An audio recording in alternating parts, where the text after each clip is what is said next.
Hello everyone, నేను మీ Kalyani. Welcome back to our channel Kalyani's family vlogs. చూస్తున్నారు కదా, ఈరోజు మన సింపుల్ రెసిపీ. ఇది చాలా సింపులే కానీ టేస్ట్ మాత్రం చాలా బాగుంటుంది. ఇవి ఎక్కువగా ఈ సీజన్లోనే దొరుకుతాయి. చక్కగా మనకి ఇప్పుడు వర్షాలు పడుతూ ఉంటాయి కదా, వేడివేడిగా రసం చేసుకొని లేదా సాంబార్ కానీ పప్పు ఏమైనా చేసుకొని సైడ్ డిష్గా ఈ కర్రీని ప్రిపేర్ చేసుకున్నామంటే మన మీల్ అనేది సాటిస్ఫైగా కంప్లీట్ అయిపోతుంది అనమాట. ఇవెంతకి ఏంటి అనుకుంటున్నారా? మనకి ఈ సీజన్లో చామదుంపలు అనేవి మంచిగా ఎక్కువ దొరుకుతాయి కదా, ఈ చామదుంపలు అనమాట. వీటితో ఇప్పుడు నేను ఈ ఫ్రై అనేది చేస్తాను. కొంచెం స్పైసీగా టేస్టీగా చాలా బాగుంటుంది.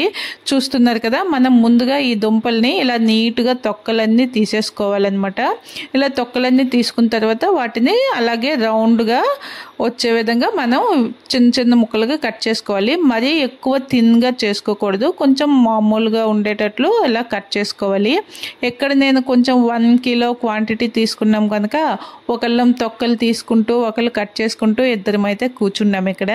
చూస్తున్నారు కదా, ఇలా మొత్తం అన్నింటినీ కూడా నీట్గా తొక్కలు తీసేసుకుని కట్ చేసుకున్న తర్వాత వాటిని 2 టైమ్స్ బాగా వాష్ చేసుకోవాలి. ఎటువంటి ఇసుక మట్టి అనేది లేకుండా నీట్గా వాష్ చేసుకొని దీన్ని మనకి హోల్స్ ఉంటుంది కదా, ఇలా ఈ జాలీలు దాంట్లో వేసుకోవాలి. బయటకు వచ్చేస్తుంది. మనం కర్రీగా ప్రిపేర్ చేసుకునేటప్పుడు అంటే వీటిని ఫ్రై చేసుకునేటప్పుడు అవి నీట్గా ఎటువంటి తెమ్మడ జారుగా అనిపిస్తాయి కదా, అలా అనిపించకుండా బాగుంటుంది అనమాట. నార్మల్గా అయితే ఈ దుంపల్ని కుక్ చేసుకునేటప్పుడు అందరూ వీటిని ముందుగా ఉప్పు వేసి బాయిల్ చేసేస్తారు. కానీ అలా ఉడకబెట్టుకుంటే మనకి కర్రీ చేసుకునేటప్పుడు అది కొంచెం మనకి ఆ తెమ్మడ అనేది ఎక్కువ, అంటే ఆ స్టిక్కీనెస్ అంటాం కదా, జారుడుగా ఉంటుంది, అలా ఉంటుంది అనమాట. అందుకని ఎప్పుడైనా ఈ దుంపల్ని మేము ఇలాగే పచ్చి దుంపలు ఎలా వండుకున్నా కూడా వాటిని తొక్కలు తీసేసి ఇలా ముక్కలుగా కట్ చేసుకొని ఎలా కావాలంటే అలా వండుకోవచ్చు అనమాట.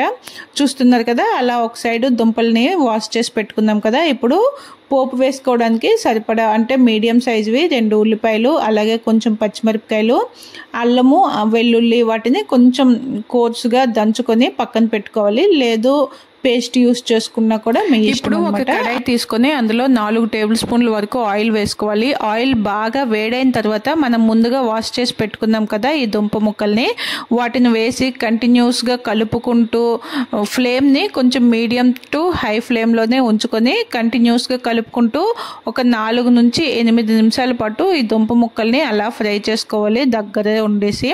వీటిని ఇలా ఫ్రై చేసుకునేటప్పుడు అంటే ఒక 2 మినిట్స్ ఫ్రై అయిన తర్వాత వీటికి కొంచెం సరిపడా ఉప్పు అలాగే కొంచెం పసుపు వేసుకొని వీటిని ఇలా కంటిన్యూస్గా కలుపుకుంటూ ఫ్రై చేసుకోవాలన్నమాట. వీటిని ఎంతవరకు ఫ్రై చేసుకోవాలి అంటే చూస్తున్నారు కదా, మనం ఆ దుంప అనేది మనకి ఇక్కడే కుక్ అయిపోతుంది. ఆ ముక్కలు అనేవి కొంచెం సాఫ్ట్గా అయ్యే వరకు మనం ఫ్రై చేసుకోవాలి. ఇక్కడ మనం ఇలా చెక్ చేసుకోవచ్చు కూడా, స్పూన్తో కానీ లేదా ఫోర్క్తో కానీ ఇలా చెక్ చేసుకొని ఆ దుంప ముక్క అనేది సాఫ్ట్గా అయిపోతుంది అంటే అప్పుడు మనం వీటిని ఒక ప్లేట్లోకి సపరేట్గా తీసేసుకోవాలన్నమాట. ఈ దుంప ముక్కలన్నింటినీ ఇలా సపరేట్గా ఒక ప్లేట్లోకి తీసుకున్న తర్వాత అదే కడాయిలో మరొక 2 టేబుల్ స్పూన్ల ఆయిల్ని అయితే వేసుకోవాలి. ఆయిల్ వేసుకొని కొంచెం జీలకర్ర వేసుకున్న తర్వాత మనం ముందుగా కోర్సుగా దంచుకున్న అల్లం వెల్లుల్లి ఉంది కదా, వాటిని కొంచెం ఎక్కువ అమౌంట్లో తీసుకుంటే టేస్ట్ అనేది బాగుంటుంది. ముందుగా వెల్లుల్లి తర్వాత అల్లం ఒకటి తర్వాత ఒకటి వేసి వాటిని మిక్స్ చేసుకుంటూ కలుపుకోవాలి. ఇక్కడ కడాయి కొంచెం మనం దుంపల్ని ఫ్రై చేసుకున్నాం కదా, అది అలాగే ఉంటుంది, నో ప్రాబ్లం. లేదంటే మీరు వేరే కడాయి కూడా పెట్టుకోవచ్చు. తర్వాత ఒక 4 ఎండుమిరపకాయలు అలాగే కొంచెం కరివేపాకు రెమ్మలను కూడా వేసి బాగా మిక్స్ చేసుకున్న తర్వాత మనం కట్ చేసి పెట్టిన పచ్చిమిరపకాయ ముక్కలు, ఉల్లిపాయ ముక్కలు వాటిని కూడా వేసి వీటన్నింటినీ కూడా కొంచెం గోల్డెన్ కలర్ వచ్చే వరకు అలాగే ఆ పచ్చిదనం అనేది పోయే వరకు బాగా ఫ్రై చేసుకోవాలి. అంటే ఉల్లిపాయల్లోని పచ్చిదనం ఆ వాటర్ రిలీజ్ అవుతుంది కదా, అదంతా వాటర్ అంతా ఇంకిపోయే వరకు ఫ్రై చేసుకోవాలన్నమాట. తర్వాత మనం ఈ దుంప ముక్కలు ఫ్రై చేసుకునేటప్పుడు ఉప్పు పసుపు అయితే వేసుకున్నాం కదా, ఒకసారి ఉప్పు చెక్ చేసుకొని ఇప్పుడు మనం ఈ పోపులో కొంచెం అంత కారం అలాగే సరిపడా ఉప్పు, కొంచెం అంత పసుపు, ఒక 1/2 టీ స్పూన్ జీలకర్ర పొడి, 1/2 టీ స్పూన్ ధనియాల పొడి, కొంచెం అంత గరం మసాలా వీటన్నింటినీ వేసి ఆ పొడులు అనేవి అస్సలు మాడకూడదు, వాటిని కంటిన్యూస్గా కలుపుకోవాలి. లేదా అవసరం అనుకుంటే ఒక స్పూన్ ఆయిల్ కానీ లేదా వాటర్ని కానీ వేసి బాగా మిక్స్ చేసుకొని మనం ఫ్రై చేసుకున్న దుంపలన్నింటినీ కూడా వేసి బాగా మిక్స్ చేసుకుంటే అంతే సింపుల్గా మనకి ఈ కర్రీ అనేది రెడీ అయిపోతుంది. మనం సైడ్ డిష్గా దీన్ని చక్కగా తినేయడమే. మరి వీడియో నచ్చింది కదా, వీడియోని లైక్ చేసి మరి మీ ఫ్యామిలీ అండ్ ఫ్రెండ్స్కి షేర్ చేయండి. అలాగే రెసిపీ ఎలా ఉందో కామెంట్ చేయండి. ఛానల్ని ఇప్పుడే సబ్స్క్రైబ్ చేసుకోండి.